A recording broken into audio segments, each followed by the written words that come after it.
As I left my workplace and boarded the empty jeepney one dark night, I felt unease. There was just me and the driver.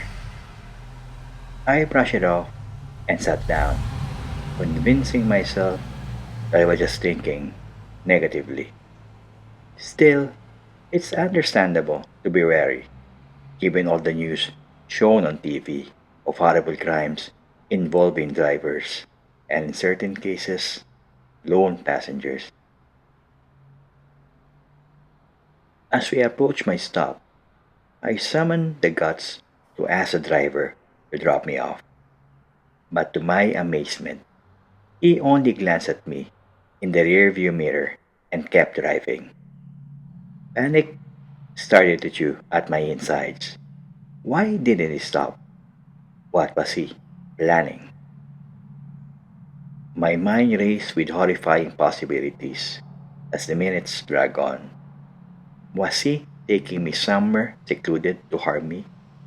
Was I about to become a victim of some unspeakable crime and be part of the statistics? Finally, after what felt like an eternity, he pulled over and let me out. I scrambled to exit the vehicle, eager to put as much distance between myself and the driver as possible. But before I could flee, he called out to me. I turned to face him, my heart thumping in my chest as I prepared myself for the worst. Then, in a deep, solemn voice, he spoke. Yeah, you should burn your clothes. He said solemnly. When I look at you through the mirror, you had no head. Believe me or not, it's a sign of impending death.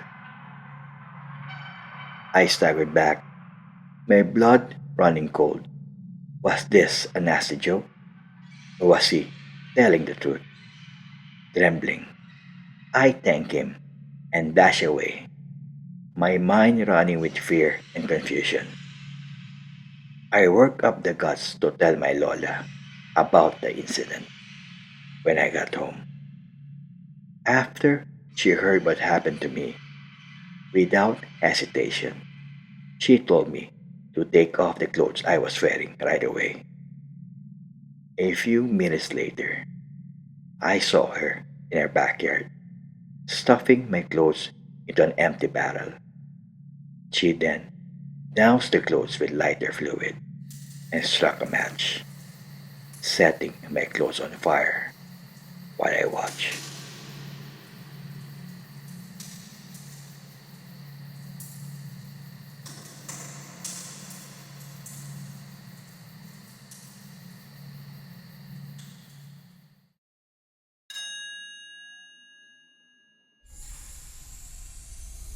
After a 15-minute wait in front of the elevator, my patient and I both felt a sense of relief when the elevator doors opened.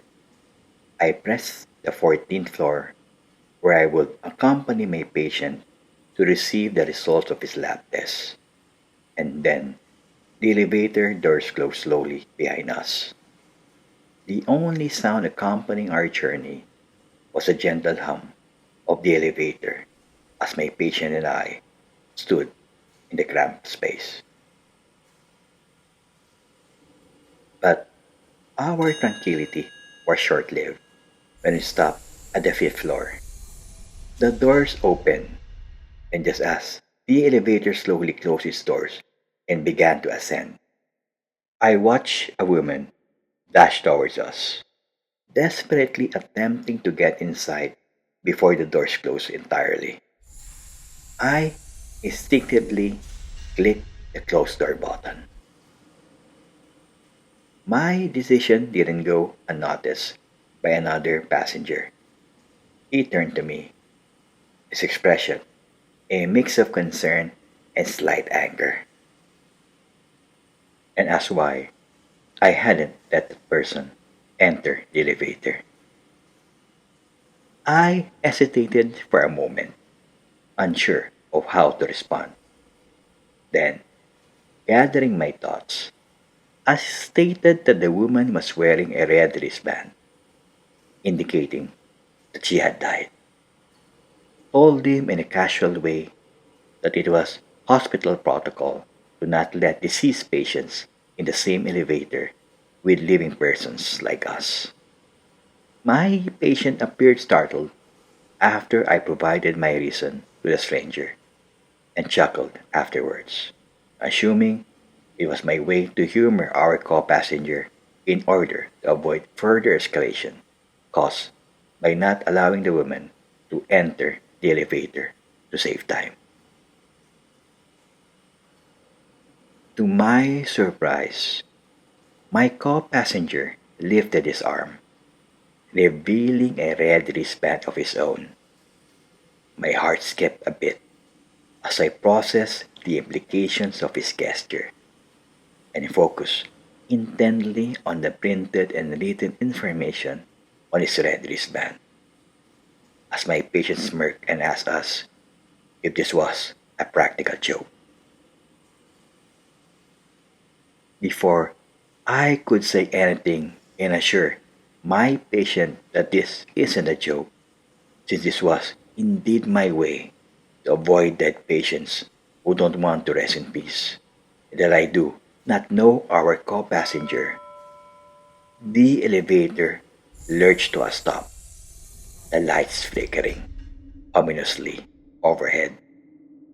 A sensation of dread fell over us as I realized we were imprisoned in this cramped space with no way out. And when I turned to face my co passenger, he revealed his true face, scarred, bleeding, and lifeless.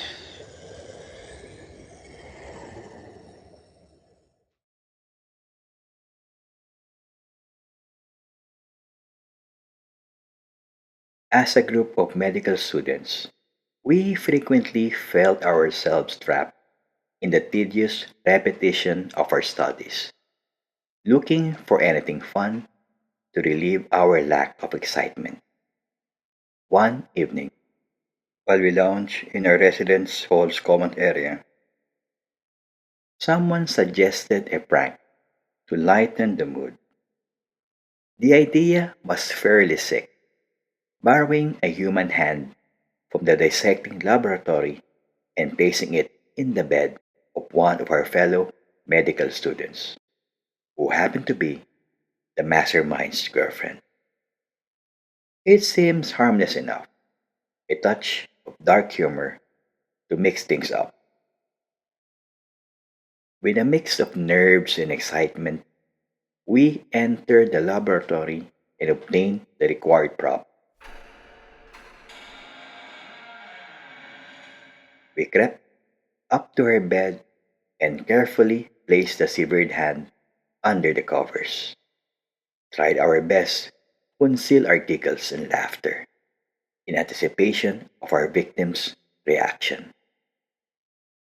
But as we hid behind the corner, waiting for her return, I had a stunning realization. The student who had the key had accidentally left it in the door.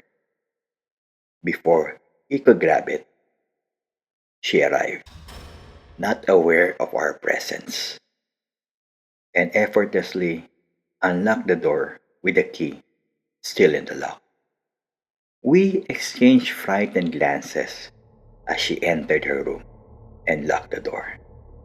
Our friendly joke had taken an unforeseen turn, and we were now unable to intervene as the situation became out of hand. Moments later, piercing screams resonated down the hallway, sending chills down our spines. We frantically tried to reassure her, but her sobbing only grew louder, with a sickening feeling in our bellies. We felt We needed to act fast. We gathered all of our strength and pushed ourselves at the door, determined to save her from whatever horror she had faced. It felt like an age as we pounded against the solid wood, a strike booming across the hallway. Finally, with a splintering crash, the door gave way to our efforts, and we rushed inside the room, our hearts beating. But the sight that greeted us was beyond anything we could have imagined. There she sat, in the corner of the room, her eyes lifeless and hollow, chewing on the severed hand that lay before her. Horror washed over us as we realized the shocking result of our foolish prank in that moment. The laughter died on our lips, replaced by a profound sense of guilt and remorse. Our misguided attempt at humor had irrevocably altered the course of her life, leaving us haunted by the consequences of our actions.